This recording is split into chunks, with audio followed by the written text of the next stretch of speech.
You're listening to Real Talk Texas with local expert Steve Hakes. Now, here's Steve. Welcome back. We've got Jeremy Wages in the studio today from the Keller Williams group and the Rhodes Team, the number one real estate team in the world for the last 2 years, and they know what they're doing. They're experts, part of the experts here at Real Talk Texas. We're so happy to have you in the studio today, Jeremy, and we've been talking about listing houses this time and from a seller standpoint.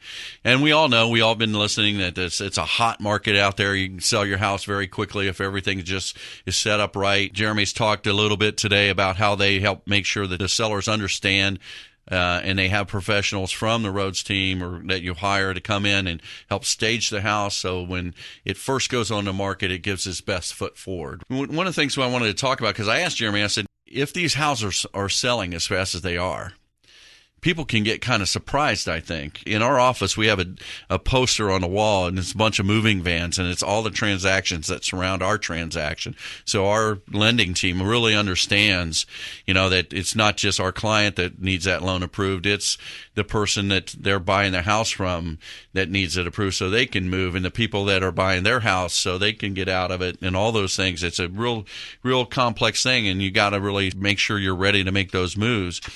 But I will tell you, when I sold my house last year, it was really to a past client who I've done several loans for. They had a special need. Our house in Colleyville had 2 masters down, a mother-in-law suite, and then 2 bedrooms up. Kind of a unique floor plan.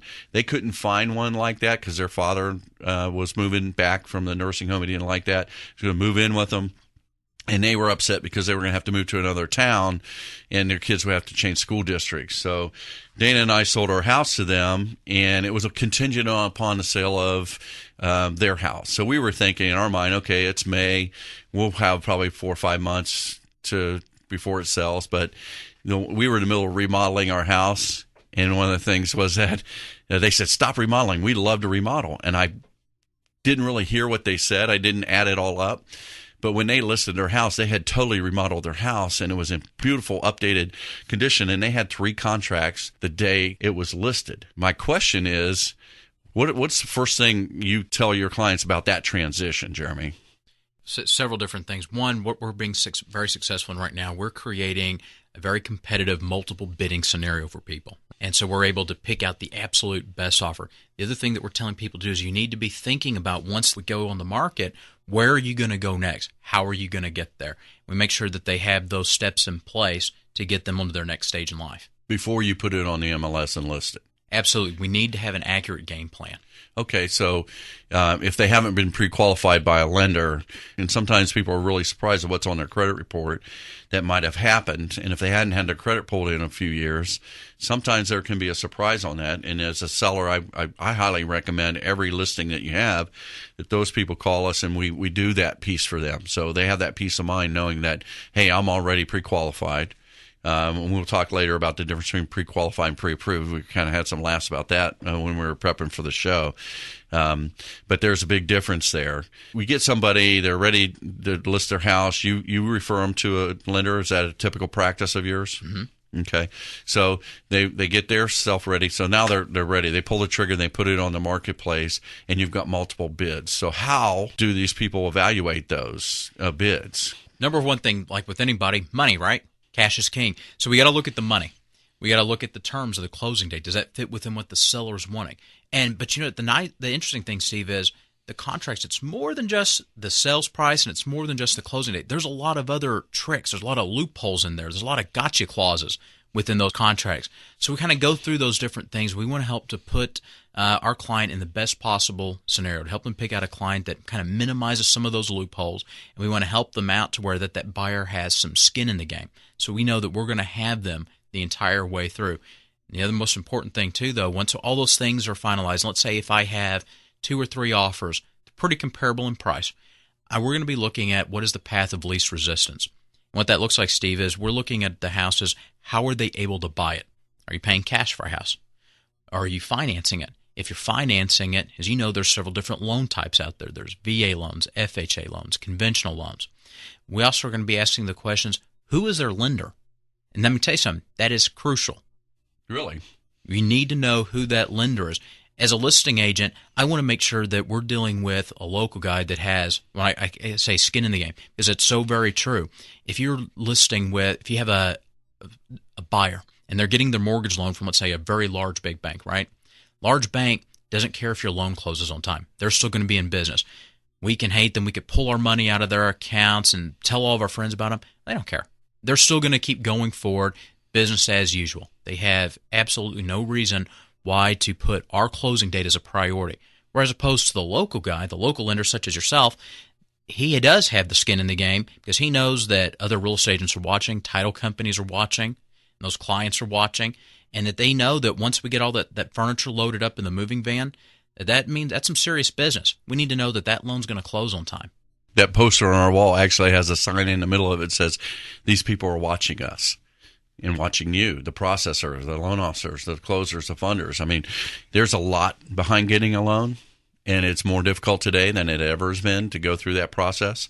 So you're right. I mean, one thing that I always say, people will tell me, you can approve my loan, but I've already got a pre-approval from some online thing. And I know there are some online sites that you can just go and plug in your numbers, and it prints out a kind of a bogus pre-qualification that says, hey, you're qualified to buy the house, based on what you input on the internet. Right.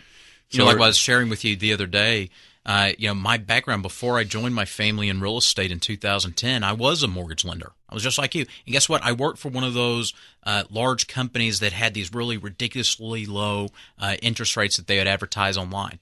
You know what? A lot of times what we found out is that rate that they called in on wasn't the exact same rate they ended up getting. Because they didn't qualify for it. Oh, of course not. And I don't know many people that really do qualify for that teaser rate.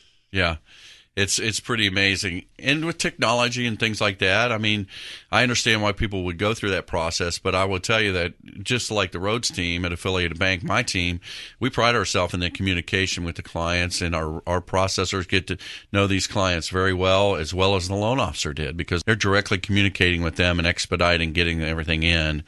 Our policy is to deliver closing documents to title 2 days before closing. And I'll tell you why. Because the fire engines don't start going off when you're showing up at closing with docs there the morning of the closing. And I'm not saying that never happens.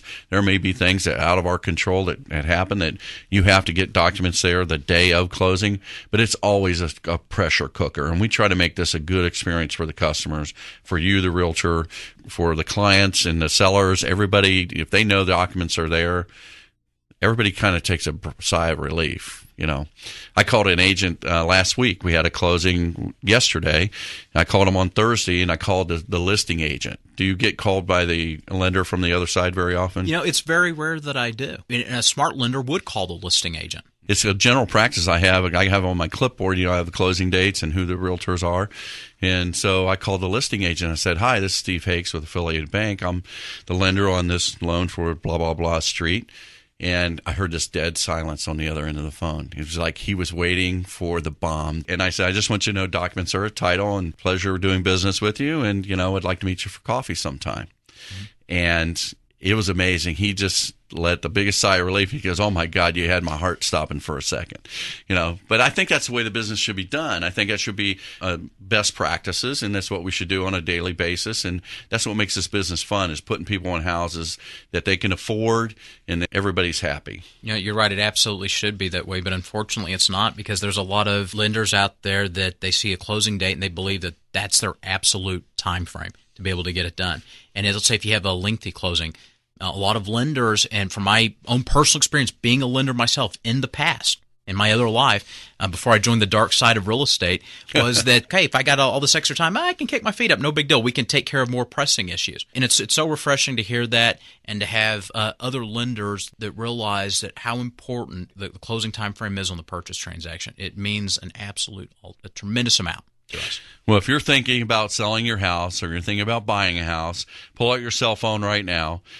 Put in this number, and if you're driving, please don't text us. Just go ahead and leave us a voicemail. It also has voicemail if you call this number, 817-925-1000. 817-925-2546. That's 817-925-2546. Just let us know what you're looking for, and we're going to put you in touch with Jeremy Wages of the Rhodes Team of Keller Williams and Flower Mound, the number one real estate team in the world for the last 2 years. I mean, pretty amazing. I kudos to your team there. All right, we'll be back after the break. You're listening to Real Talk Texas here on KLIF, AM 570, News and Information Radio.